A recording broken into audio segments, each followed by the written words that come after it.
இது வந்து இது வந்து பலாக்கொட்டை இருக்குல்ல, அதை வேக வச்சு மிக்சியில் அடித்து எடுத்துகிட்டு வந்திருக்கேன். லைட்டாக உப்பு போட்டு வேக வச்சு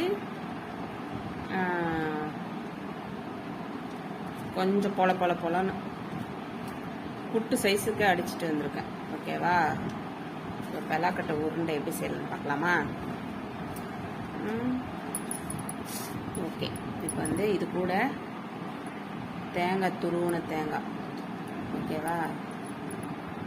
எனக்கு தேவையானதை போட்டுங்க. எனக்கு கொஞ்சம் தேங்காய் நிறையா பிடிக்கும், அதனால் தேங்காய் போட்டுக்கிட்டேன். இப்போ வந்து நட்ஸு, எல்லா நட்ஸும் கலந்து நான் பொடி பண்ணி வச்சுருக்கேன். ஏன்னா எங்கள் வீட்டுக்கு வரோம், என் பையனும் சாப்பிடுவாங்க. காலையில் ஒரு ஸ்பூன் சாப்பிடுவாங்க. எல்லா நட்ஸும் கலந்து வச்சுருக்கேன். உங்களுக்கு எவ்வளோ தேவையோ அவ்வளோ போட்டுங்க. ஓகே. இப்போ வந்து எனக்கு வந்து சர்க்கரை கம்மியாக போட்டால் தான் பிடிக்கும். நான் 1 ஸ்பூன் போட்டிருக்கேன். எனக்கு 1 ஸ்பூன் போதும். உங்களுக்கு உங்களுக்கு இல்லை எனக்கு சர்க்கரை சாப்பிட நிறைய பிடிக்கும்னாக்கா உங்கள் இஷ்டம் தான், நீங்கள் சாப்பிடுங்க. இப்போ எல்லாத்தையும் ஒன்றா கலந்துக்கணும். எல்லாத்தையும் ஒன்றா கலந்தாச்சா? கலந்துன்னு உங்களுக்கு தேவையான அளவுக்கு உருண்டை எவ்வளோ பெருசாக பிடிக்க முடியுமோ, இல்லை சின்னதாக தான் பிடிக்க வரும் எனக்கு அப்படின்னாலும் ஓகே தான். இப்போ பிடிச்சிக்கிட்டு இப்போ தேங்காய் வச்சுருக்கேன். தேங்காயில் வந்து அப்படியே உருண்டை பண்ணி அப்படியே நினச்சி எடுத்துக்கோங்க. ஓகேவா? நல்லாயிருக்கும் தேங்காவில். அரிசி உருண்டை மாதிரியே இருக்கு. அரிசியை பொடி பண்ணி வறுத்து பொடி பண்ணி செய்வாங்க தெரியுமா, அந்த மாதிரி இருக்கு. சாப்பிட்டு பார்த்துட்டு சொல்கிறேன் எப்படி இருக்குன்னுட்டு. நீங்களும் வீட்டில் ஃப்ரீயாக இருந்தால் செஞ்சு பாருங்கள். குழந்தைங்களுக்கு கொடுங்க. முக்கியமாக பலாப்பழம் சாப்பிட்டுட்டு பலாக்கொட்டையை வந்து அவிச்சு உப்பு போட்டு தாங்க, அப்படி இல்லைன்னா சுட்டு தாங்க.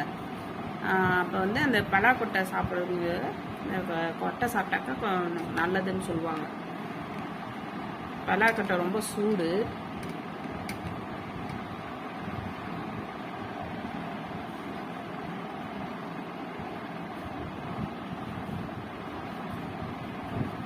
சாப்பிடணும் போல இருக்கு எனக்கு.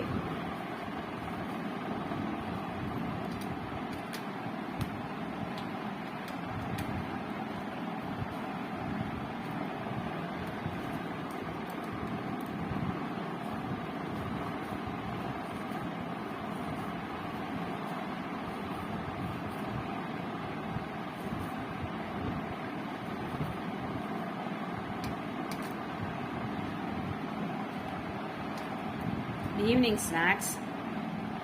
Okay.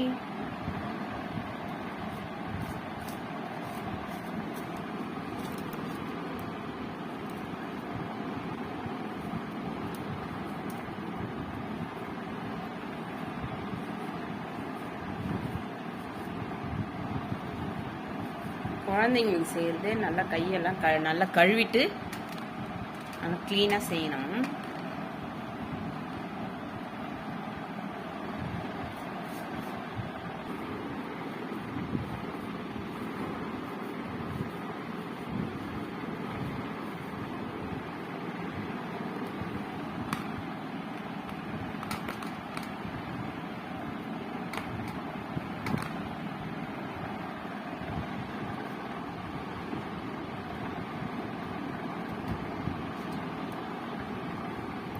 ஓகே,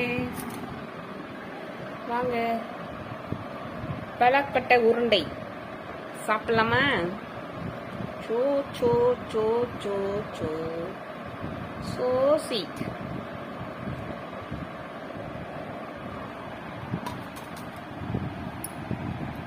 சின்னதாக சாப்பிடும், செம்மையாக இருக்குங்க.